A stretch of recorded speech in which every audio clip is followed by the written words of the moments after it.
खण्डमण्डलाकारं व्याप्तं येन चराचरं तत्पदं दर्शितं येन तस्मै श्रीगुरवे नमो। गुरुब्रह्मा गुरुविष्णु गुरुदेव महेश्वर गुरुरेव परम ब्रह्म तस्मै श्रीगुरवे नमो। নমস্কার দর্শক বন্ধুরা, আমি মাতৃ সাধক জ্যোতিষ বিমল মুখার্জি। আজ যে বিষয় নিয়ে আমি আলোচনা করব, আলোচনার বিষয়বস্তু টা না করে আমি আপনাকে শুরু করছি, যেটা আমরা সাধারণত সব বহু প্রোগ্রামে শুনে থাকি, পরকীয়া ব্যাপারটা। অ্যাকচুয়ালি পরকীয়া কি, পরকীয়া কাকে বলে, পরকীয়া কি, ব্যাপারটা কি? ব্যাপারটা সবাই তো পরকীয়া পরকীয়া বলে, পরকীয়া ব্যাপারটা কি? আজকে যেটা বলছি সেটা হচ্ছে, পরকীয়া ব্যাপারটা হলো যে নিজের সংসারের স্বামী বা স্ত্রী যদি অন্য কোনো ব্যক্তি বা অন্য কোনো নারীর সঙ্গে প্রেম বা যৌন সম্পর্কে লিপ্ত হন, সেটাকেই সাধারণত পরকীয়া বলা হয়, পরকীয়া বলতে হয়। তো এই পরকীয়া যারা করে তারা কিন্তু নিজেরা বুঝেও কিন্তু এগিয়ে যাচ্ছে যে আমাদের এই পরকীয়া যে জায়গাটায় আমি এগোচ্ছি, সেই জায়গাটা আমি যদি এগোচ্ছি, এর পরিণতি কি, এর পরিণতি কি সেটা জানে, যে তারপরেও কিন্তু এগিয়ে যায়। এর কারণটা কি?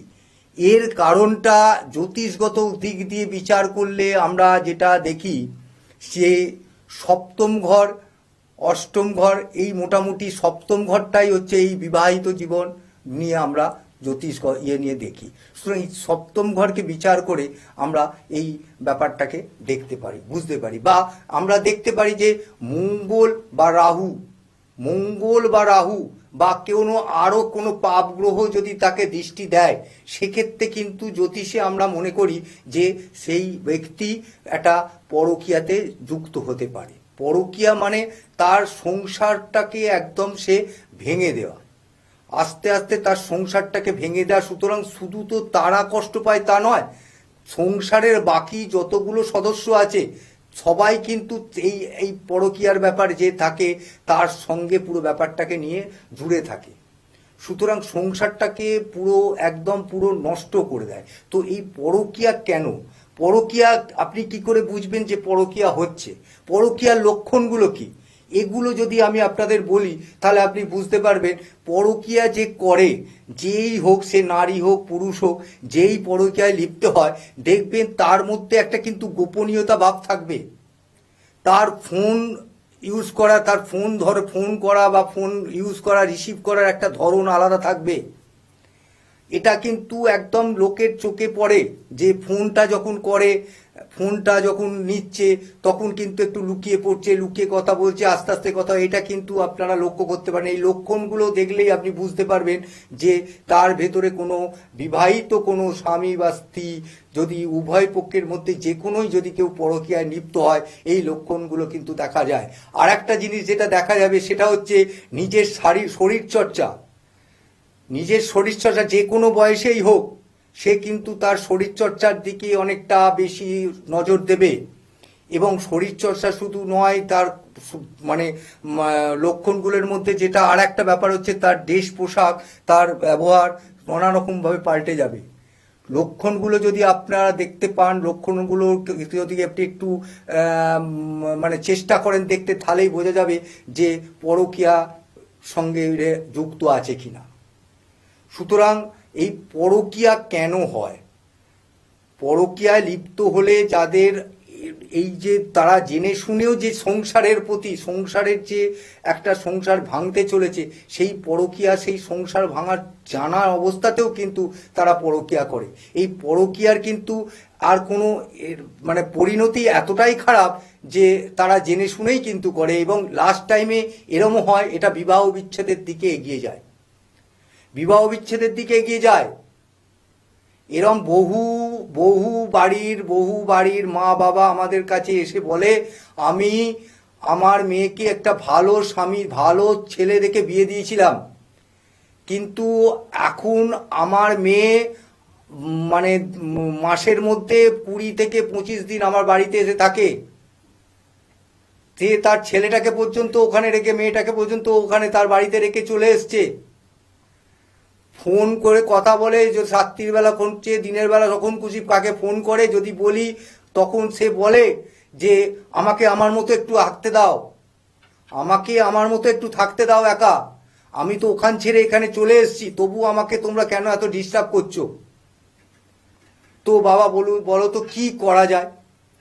এই যে জিনিস, তখন কিন্তু আমি আপনাকে বলছি, আমার মানসিকতা দিক দিয়ে আমি বলতে পারি যে আমার তখন তো মানে এক এক সময় এক একজন এমনভাবে বলে যে মানে আমি এটা মানে একদম মানে ভেতর থেকে ফিল করি যে তার পরিস্থিতিটা, সেই মা বাবার পরিস্থিতিটা কি, কারণ সে কি করবে এখন? সে মানে এরমও গেছে যে সে আমার শুধু নয়, এরম অনেক জ্যোতিষী, অনেক তান্ত্রিক জ্যোতিষীর কাছে গিয়ে তারপর ঘুরে এসে আমার কাছে এসে যখন বলছে, তখন আমি আমার নিজের দিকটা আমি নিজে ঠিক থাকতে পারছি না। আমার নিজের মনে হচ্ছে আমি কি বলবো মাসিমাকে, এমনভাবে বলছে।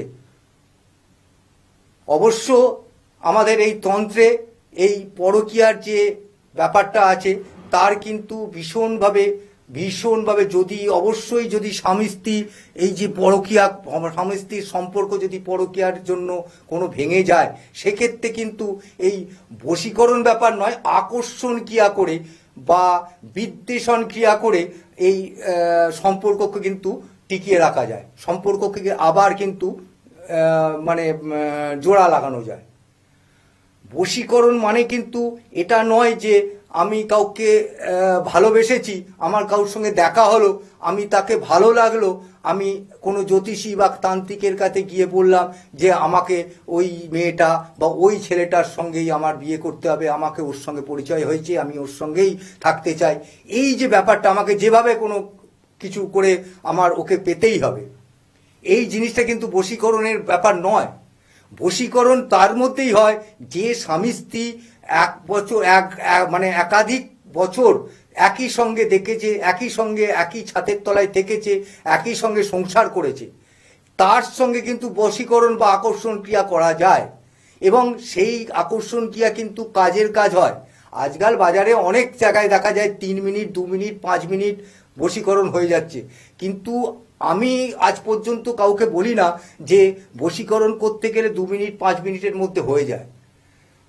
এই সব কাজ যত মানে তন্ত্রের যে কোনো ক্রিয়া 20 থেকে 21 দিন পর থেকে শুরু হয়, আর যত দিন যাবে আস্তে আস্তে আস্তে আস্তে মিনিমাম 50-60 দিন লাগে পুরো ক্রিয়াটা কমপ্লিট হতে। 2 মাস থেকে 2.5 মাস টাইম লাগে।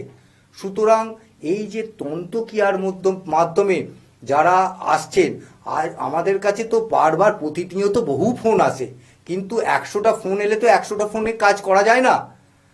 আজকে সময় খুবই অল্প, আমি সোমবার দিন শোভাবাজার বসছি এবং কালীঘাটে বৃহস্পতিবার দিন বসছি।